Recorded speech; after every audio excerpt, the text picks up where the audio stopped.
பழங்குடியின மக்களால் சிலம்பு செல்வர் என்று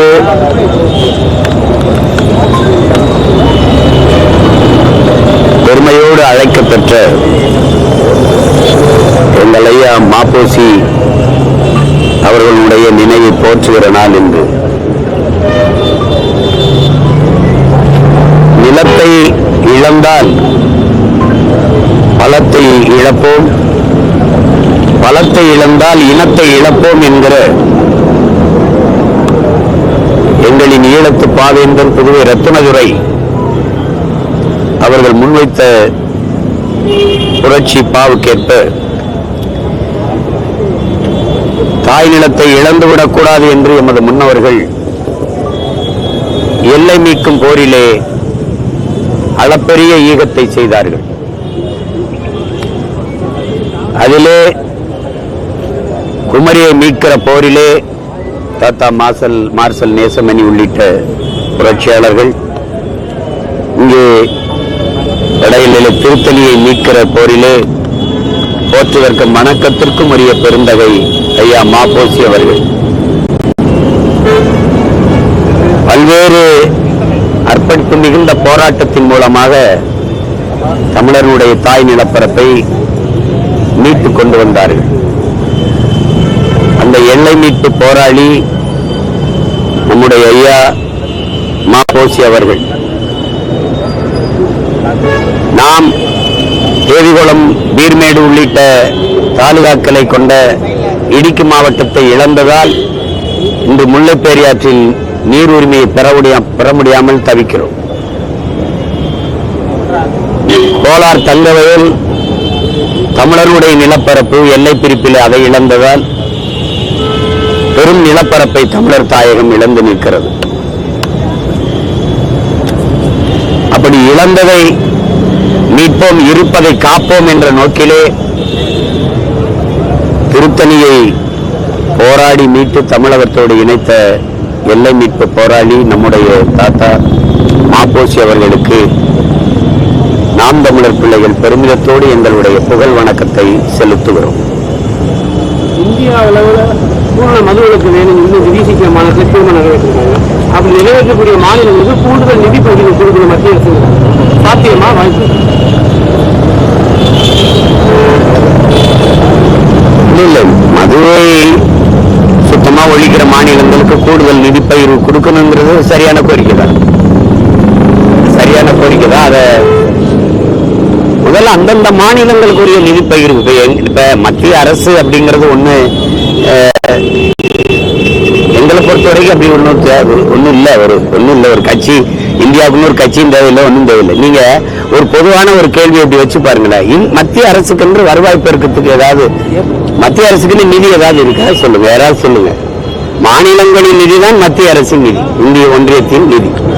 அந்த அரசு அந்தந்த மாநிலங்கள் கொடுக்கிற நிதி வருவாய் பெருக்கத்துக்கு ஏற்ப அவரவர் தேவைக்கு பிரிச்சு கொடுக்கணும். இந்தியாவினுடைய நிதி வருவாயை பெருக்குவதில் 2வது இடத்தில் இருக்கிறது தமிழ்நாடு. ஆனா நான் எல்லாத்தையும் உனக்கு கொடுத்துட்டு பேரிடர் காலங்களில் கூட இப்ப பாருங்க, ஆசிரியர்களுக்கு நிதி கொடுக்காம சம்பளம் கொடுக்க முடியலன்னு ஒரு நிலைமை வந்துச்சு. அப்படின்னா நான் நிதி புதிய கல்விக் கொள்கை ஏற்றுக்க, இதுக்கெல்லாம் கையெழுத்து போடு, அந்த பிரதமர் ஸ்ரீ PM இந்த கல்வி திட்டத்துக்கு கையெழுத்து போடு, நெருக்கடி கொடுக்கும். அதை ஏற்க முடியாது. ஆனால் இந்தியா முழுமைக்கும் அதை ஒழிச்சாதான், எல்லா மாநிலத்திலும் ஒழிச்சாதான் நம்ம ஒழிக்க முடியுங்கிற கோட்பாடு. இப்ப குறிப்பா சட்டத்துறை அமைச்சர் ஐயா ரகுபதி சொல்றதையோ, இந்தியா முழுமைக்கு ஒண்ணு சொல்றதையோ அதை நாங்க ஏற்கல. இப்ப நீங்க உங்களுக்கு குறிப்பா ஒண்ணு சொல்றேன், இந்தியை எந்த மாநிலமும் எதிர்க்கல, ஆனா நாங்க எதிர்த்தோம். ஏன்னா இந்திய நிலப்பரப்பில் வாழ்கிறதுலே மூத்த குடி நாங்க தான். இந்த துணைக்கண்ட முழுமைக்கும் பறவை வாழ்ந்த தொல்குடி சமூகமும் நாங்க தான். பல்வேறு படையெடுப்புகள், இனக்கலப்புகள், பல்வேறு பேர் வந்து குடியேறினாலும் இன்னும் தூய தமிழ் ரத்தம் ஓடிக்கொண்டிருக்கிற கலப்பினம் இல்லாத ஒரு பியூர் ரேஸ், ஒரு தூய இனம் இங்கதான் இருக்குது. அவ்வளவு பிரச்சனை கிடையிலே இந்த காலத்து பிள்ளைகள் பேண்ட் ஷர்ட், டிஷர்ட் இதெல்லாம் இந்த மாதிரி உடைய உடுத்திக்கிட்டு சென்னை கடற்கரையில் நாங்கள் தமிழண்டான்னு சொன்னதை நீங்க பார்க்க முடியும். அந்த அடிப்படையில் இந்தியை திணிக்கும் போது இந்தியாவில் ஒரே ஒரு மாநிலம் தான் எதிர்த்தது. எல்லாரும் தாய்மொழியை நீ இறந்து விடுமோ என்றதுலாம் எதிர்த்து நின்று போரிட்டது. அதே மாதிரி GST யாரும் பெருசா எதுக்கல, தமிழ்நாடு தான் எதிர்த்தது. நீட்டு தேர்வு யாரும் எதுக்கல, தமிழ்நாடு தான் எதுக்குது. அது மாதிரி மதுவை முதல்ல நாம மூடணும். இப்ப குஜராத்ல மூடி இருக்காங்க, அவங்க மற்ற மாநிலம்லாம் மூணாதான் நாங்க மூடணும்னு சொல்லி திறந்தது யாரு? திறந்தது யாரு? தமிழ்நாடு அரசு. இந்தியா மூடணும் அப்படின்னா அப்ப மாநில உரிமை என்ன பேசுறீங்க? எல்லாம் மாநில உரிமை பேச வேண்டியது. ஒரு காவல்துறையில சிபிஐ கேட்கிறோங்கிறது, சாதிவாரி கணக்கெடுப்புனா இது மத்திய அரசு எடுக்கணுங்கிறது. ஆனா சாதிவாரி இடஒதுக்கீடு கொடுத்தது யாரு? 60 பேருக்கு 3 விழுக்காடு கொடுத்தது யாரு? நீங்க. இஸ்லாமிய பெருமக்களுக்கு 3.5 விழுக்காடு கொடுத்தது யாரு? நீங்க. சாதிவாரி இடஒதுக்கீடு கொடுக்க முடியும், சாதிவாரி கணக்கெடுப்பு எடுக்க முடியும், அந்த உரிமை உங்களுக்கு இல்லையா? அது இல்லையா? இது எப்படி? எது ஒன்றையுமே மத்திய அரசுக்கு சாட்டி விட்டுறது. அவர் தான் எடுக்கணும், சாதிவாரி கணக்கெடுப்பு அவர் தான் எடுக்கணும். ஆனா வாயிலேயே மாநில உரிமையை நாங்கள் காப்போம் மீட்போம் பேசுகிறது. மதுக்கடையை திறந்தது யார்? அதான் பேச்சு.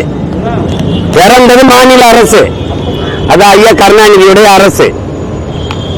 திராவிட முன்னேற்ற கழகம் சொல்ல முடியாது. பேரறிஞர் அண்ணா என்கிற பெருந்தகை ஆட்சி காலத்தில் இல்லையே, பக்தவச்சலம் ஆட்சி காலத்தில் இல்லையே, காமராஜர் ஆட்சி காலத்தில் இல்லையே. அப்போ கேட்டா அது சுத்தி கற்பூரம் தீரியும் கையில கற்பூரத்தை வச்சுக்கிட்டு இருக்கு, எப்படி இருக்க முடியுங்கிறது. ஏன் கற்பூரத்தை கையில வச்சுட்டு தூக்கி நெருப்புல போட்டு இதெல்லாம் என்ன பேச்சு? புதுச்சேரியில இருக்குது மது அப்படின்னா போய் எல்லாரும் மொத்த பேர் அப்படியே போய் குடிச்சிட்டு வர போறானா? விழுக்காடு எத்தனை பேர் இருக்கும்? 2 விழுக்காடு 1 விழுக்காடு குடிப்பானா? அத காரணம் இல்லாட்டுறது. கள்ளச்சாராயம் வந்துருங்கிறது, அதை சொல்றதுக்கு இவ்வளவு பெரிய அதிகாரம், இவ்வளவு ஒரு காவல்துறை கட்டமைப்பு அது தேவைப்படுதா? கள்ளச்சாராயம் வந்துரும்னு சொல்றதுக்கு ஒரு அதிகாரமா? எப்படி? சீமான் கோட்டு போட்டா பிஜேபி வந்துரும் சொல்றதுக்கு ஒரு திராவிட கோட்பாடா? ஒரு கட்சியா? வர விடமாட்டோம்னு சொல்றதுக்கு கட்சி அதிகாரங்கள் தேவைப்படுது, தலைமைகள் தேவைப்படுது. வந்துரும், அவருக்கு போட்டா வந்துரும், இவருக்கு போட்டா வந்துரும். இது என்னது? இது மதுக்கடையை திறந்தது யார்? நீங்க. இப்ப மூடுறதுக்கு என்ன பிரச்சனை? அதுல அண்ணன் அந்த விசிகா மாநாட்டில் வந்த கோரிக்கையே இருக்கு. மதுவை மூடிட்டா அதுல ஏற்படுற பொருளாதார இழப்புக்கு ஏற்ப ஒரு நிதியை கூடுதலா கொடுக்க வேண்டியது. சரி, அந்த கோரிக்கை சரி. குஜராத் 55,000 கோடிக்கு பால் விற்கும் போது நீ 50,000 கோடிக்கு சாராயம் வச்சு சாதிச்சிட்டு இருக்க. ஏன் பாலுக்கு வரல? ஏன் வரல? அவனோட குஜராத்தோட அமல் இங்க இருக்குதா இல்லையா? நீங்க கேள்வி கேட்ட தம்பி இல்ல, குஜராத்தோடைய அமல் இங்க இருக்குதா இல்லையா? உன்னோட ஆவின் வெளியில போகுது, இங்க வருது. உனக்கு பால் எங்க இருந்து வருது? ஆந்திரா. தமிழ்நாட்டில் 1 லிட்டர் பால் எவ்வளவு விற்கணுங்கிறது முடிவு, என்ன விலைக்கு விற்கணுங்கிற முடிவை யார் எடுக்கிறா? ஆந்திர முதலாளி. சும்மா வெட்டி பேச்சு, வெறும் வார்த்தையா வந்து மாநில உரிமை, நாங்க மாநில தன்னாட்சி, இதெல்லாம் வெட்டி பேச்சு. இல்லை இப்ப நீட்டு தேர்வை எந்த மாநிலமும் எதிர்க்கல, எழுதுன்னு எல்லாரும் சொல்றாங்க. நீங்க ஏன் எதிர்க்கிறீங்க? சும்மா ஒப்புக்கு எதிர்க்கிறீங்களா? இந்தியா முழுமைக்கு நீட்டை நீக்கினாதான் நாங்க நீக்கோம் நீங்க சொல்லி ஓட்டு கேட்கலையே. நமக்கு நாமே திட்டத்தில் நடைபயணத்தில் இருக்கும் போது, தம்பி கேடு, நமக்கு நாமே திட்டத்தில் நடைபயணத்தில் இருக்கும்போது ஐயா ஸ்டாலின் பேசுனது, அடுத்த காந்தி ஜெயந்திக்கு இல்ல, அடுத்த காந்தி ஜெயந்திக்கு மதுக்கடையில் இருக்காது, மூடுவோம், டாஸ்மார்க்க மூடுவோம் சொன்னது இருக்கா இல்லையா? பேசியிருக்காரா இல்லையா? இப்ப எத்தனை காந்தி ஜெயந்தி போயிடுச்சு? நேற்று கூட போயிருக்கு. கடந்த 3 வருஷத்துல தலித்துகள் மீதான தாக்குதல் வந்து 40% அதிகரித்து, குறிப்பா பெண்கள் சம்பந்தப்பட்ட தலித்துன்னு சொல்லாத, தலித்துங்கிற சொல்ல முதல்ல, தலித்துங்கிறதே நான் அவமானமா கருதுறேன். தலித்துன்னு இந்த வார்த்தையை பயன்படுத்தாது. நீ என்னைய பார்த்து தலித்துங்கிற, அது எங்க தாத்தா பிரிஞ்சு தன்மான இழப்பு. அது காந்தி அரிஜன்ங்கிறது காந்தியின் புரட்டா, அது சொல்லாது. என்ன ஆதி தமிழன்னு சொல்லு. அவர் பேசுவாருங்க, அவர் பேசுவார். அவர் தலித்துன்னு சொல்லுவார். தலித்து எந்த மொழி சொல்லு? அவர் பேசுவாரு. அதை ஏற்கிறேன், அதை நான் ஏற்கிறேன். அது அவர் சொன்னாருங்கிறதுக்கு இல்ல, நாங்க முன்வைக்கிற கருத்து. நேற்று திருவண்ணாமலையில ஒரு ஆதி தமிழ் குடிமகனுடைய உடலை நீங்க எடுத்துட்டு போறதுக்கு தடுத்திருக்கல இல்லையா? இறந்தவன் எல்லாம் தெய்வம் ஆயிரான்னா ஒரு பிணத்தை எடுத்துட்டு போறதுல உனக்கு என்ன பிரச்சனை வருது? நீங்க மாற்று பாதையில கொண்டு போக சொல்ல ஒழிய கொண்டு போய் பார்த்துக்கணும்னு நீங்க சொல்லல. இப்ப விழுப்புரத்துல மாவட்ட ஆட்சியர் அலுவலகத்துக்கு முன்னாடி ஒரு அம்மா, ஊராட்சி மன்ற தலைவி, உண்ணாவிரதம் இருக்கிய, வெயில உட்கார்ந்து இருக்கு. இப்ப ஏன் உட்கார்ந்து இருக்க? நாற்காலி போட மாட்டேங்கிற, உட்கார விட மாட்டேங்கிற நீ. ஒரு இதுல அந்த அம்மாவை கையெழுத்து போட வாங்க மாட்டேங்கிற. உயர்ந்த சாதியில் இருக்கிற துணைத் தலைவர் இருக்காருல ஊராட்சி மன்றம், அவர் தான் போட்டுக்கிறாரு. அப்ப எங்க இருக்கு சமூக நீதி, சமத்துவம், சகோதரத்துவம்? எங்க? தாழ்த்தப்பட்ட மக்களுக்கு ஒதுக்கப்பட்டதுனால அவ பிரசிடண்ட் ஆயிருக்கா, ஊராட்சி தலைவர் ஆயிருக்கா. இல்லைன்னா என்ன ஆகும்? நாட்டின் முதல் பிரசிடண்ட் ஆஃப் இந்தியா அவன். நீங்க ஐயா அத்வானி வீட்டுல ஐயா மோடியும் அத்வானி உட்கார்ந்து இருக்காங்க. அந்த அம்மா திரௌபதி முர்மு கை கட்டி மூளை நின்றுட்டு இருக்கு. பிரசிடண்ட் ஆஃப் இந்தியாவுக்கு இந்த நிலைமைனா சாதாரண பஞ்சாயத்து பிரசிடண்ட்டுக்கு என்ன மரியாதை இருக்கும்? இப்போ எங்க இருக்கு உரிமை, எங்க இருக்கு ஜனநாயகம், எங்க இருக்கு இந்த சமூக நீதி?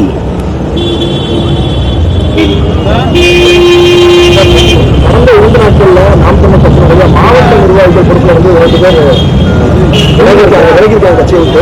தொடர்ந்து தலைமை மீது அதிர்ச்சியான குற்றச்சாட்டுகளை முன்வைக்கிறாங்க. அது இருக்கிறதா தம்பி. போகும்போது இருப்பாங்க, இதெல்லாம் திடீர்னு அதிருப்தி வரும். திருப்தி இருக்கிற இடத்துக்கு போய் சேர்ந்துக்கிற வேண்டியதான். அதெல்லாம் இருக்கிற நம்ம போறதுதான். அது ஒரு பெரிய சிக்கல் இல்லை. இது நாட்டுக்கு மக்களுக்கு ஒன்றும் பிரச்சனை இல்லை. இல்ல அது இல்ல, அந்த மாதிரி பிரச்சனை தான் பேசுறாங்க. அது பேசிட்டு போறோம். பொது வெளியில பேசுனா, என்னை பத்தி பேசுனா நீங்க போடுறீங்க, அதனால பேசுறாங்க.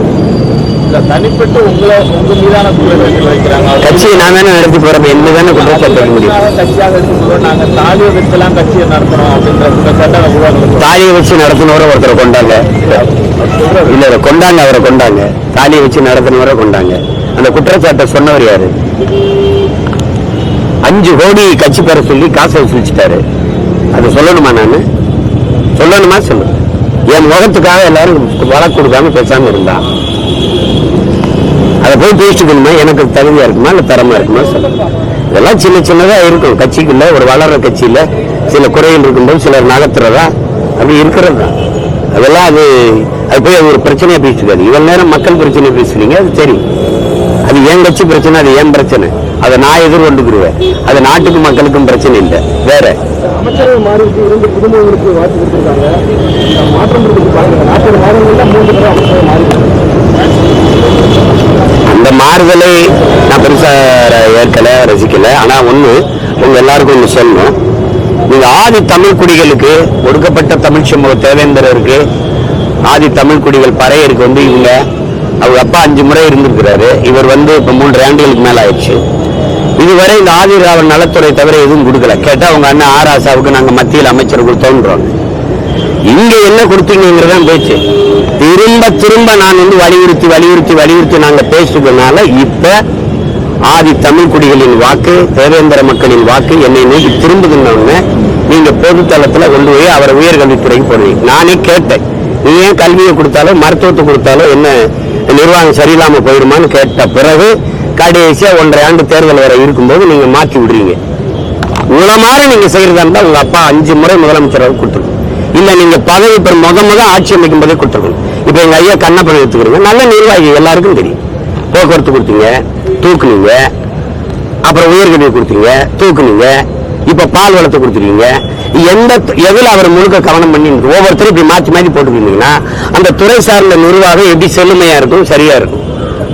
எந்த நேரம் எந்த இலாக்காவை பார்ப்ப நாளைக்கு கூட மாத்திட்டு வேற இலாக்கா போடுவோம்னா நீங்க கொடுத்தது சரி வரவேற்கணும். ஆனா முதல்ல செஞ்சிருக்கணும். வெறும் வாக்கை ஓட்டை கவனத்துல வச்சு நீங்க நகர்ந்தீங்கன்னா இது எந்த மாதிரியான சமூக நீதி, எப்படிப்பட்ட சமூக பார்வைங்கிறத நீங்க தான் கவனத்தில் எடுத்துக்கணும். இத அதனால இத சரி கொடுத்த வரைக்கும் மகிழ்ச்சின்னு பாக்கணும், அவ்வளவுதான். கொடுத்த வரைக்கும் மகிழ்ச்சின்னு பாக்கணும். நீங்க 26 பொது தொகுதியில தேர்தலில் பொது தொகுதியில எத்தனை தேவேந்திரருக்கு, எத்தனை ஆதி தமிழ் குடிகள் பறையருக்கு கொடுக்குறீங்கன்னு நான் பாக்குறேன். ஏன்னா நான் தொடர்ச்சியா கொடுக்குறோம், இந்த வாட்டியும் கொடுக்க போறோம், பாராளுமன்றத்திலையும் கொடுத்தோம், 26 சட்டசபையிலையும் நான் கொடுப்பேன். நீங்க அப்படி கொடுக்குறீங்களா? எங்க முடிஞ்சிருக்கிற இந்த மருத்துவர் குலத்துக்கு, பானை செய்யற குயவர் வேளாளர் குலத்துக்கு, இந்த துணி வெளுக்கிற வண்ணார் சமூகத்துக்கு, ஆதி தமிழ் குடி குறவர் குடிக்கு எத்தனை இடம் கொடுக்குறீங்கன்னு பார்ப்போம். சும்மா வாயிலேயே சமூக நீதி இன்னும் பேசிட்டு கூடாது. சனாதனத்தை எதிர்க்கிறேன், சனாதனமே உங்க வீட்டுல இருக்கு. விரைங்கி நாட்டில் எதிர்ப்பீங்க. அப்பா இருப்பாரு கருணாநிதி அவர்களுடைய மகன்கிற தாண்டி ஸ்டாலினுக்கு என்ன தகுதி வந்து துணை முதல்வராக நீங்க? இப்ப உதயநிதிக்கு ஸ்டாலின் ஐயாவுடைய மகன் கருணாநிதியுடைய பேரன், அதை தாண்டி தகுதி என்ன இருக்குது? எதுக்கு துணை முதல்வர் ஆகுறீங்க? இதான் உலகத்துல கொடிய சனாதனம். வீட்டுக்குள்ள கொடிய சனாதனத்தை வச்சுக்க நாட்டுல சனாதனத்தை எதிர்க்கிறார். எதிர்க்கிறார் என்னது சனாதனம்னா என்ன? முதல்ல சொல்லி இதுதான் சனாதனம். பிறப்பினாலேயே கருணாநிதிக்கு பேரனா பிறந்தது, ஸ்டாலினுக்கு மகனா பிறந்ததுனாலேயே துணை முதல்வராக பதவி வந்திருக்கிறாரு. இதான்டா சனாதனம், இதான் சனாதனம். வேற என்ன சனாதனம் எங்க இருக்கு? என்ன தகுதி இருக்கு? செங்கல் காட்டிட்டாருங்கிறான். செங்கல் வச்சது யாரு? வச்சது யாரு? எய்ம்ஸ் மருத்துவமனைக்கு வச்சது யாரு? காங்கிரஸ், திமுக, பாமக எல்லாம் கூட்டணியில் இருக்கும்போது அந்த மந்திரி சபையில இருந்த மருத்துவத்துறை அமைச்சர் அந்த ஐயா அன்புமணி வச்சது அந்த கல். எய்ம்ஸ் மருத்துவமனைக்கு அடிக்கல் நாட்டின பெருமகன் அவர் தான். கூட இருந்தது காங்கிரஸ், நீங்களும். இத்தனை ஆண்டுகள் ஆயிடுச்சு கட்டளை. இப்ப 39 உறுப்பினர் போன முறை கொண்டு போனீங்க, இந்த முறை 40. என்ன பண்ணிட்டு இருந்தீங்க? பேசி கட்ட சொல்லாம என்ன பண்ணிட்டு இருந்தீங்க? அடிக்கல் நாட்டின பிறகு அதுக்கு பிறகு எத்தனை முறை உங்க ஆட்சி இருந்தது? எத்தனை நாள் இருந்தது? 9 ஆண்டுகள் இருந்தது. காங்கிரஸ் 10 ஆண்டுகள் ஆண்டுச்சு மன்மோகன் சிங் தலைமையில். கட்டாம என்ன பண்ணீங்க? அந்த ஒத்த செங்கல் இருந்துச்சு, அதே எடுத்து திருடிட்டு போயிட்டீங்க. கேட்டா ஒத்த செங்கல் புரட்சிங்கிறீங்க. என்ன ஒற்ற வைக்கல் புரட்சி? மாசாமி புத்தாக்க பண்ண புரட்சி அது. செங்கல் திருட்டு போய் நீங்க ஒத்த செங்கலையும் திருடி போயிட்டு இதுல போய் ஒற்ற செங்கல் புரட்சி வெளியில சொல்லாதீங்க. கேவலமா இருக்கு, கேவலமா இருக்குது. கேட்டா சனாதனத்தை எழுத்துட்டாரு. எழுத்து சனாதனத்தை வீட்டுக்குள்ள வச்சுக்கிட்டு கல்லாப்பட்டி வச்சு பூட்டி வச்சுக்கிட்டு நாட்டில் ஒழிக்கிறெல்லாம் பேசிட்டு அலையாதீங்க. சனாதனம்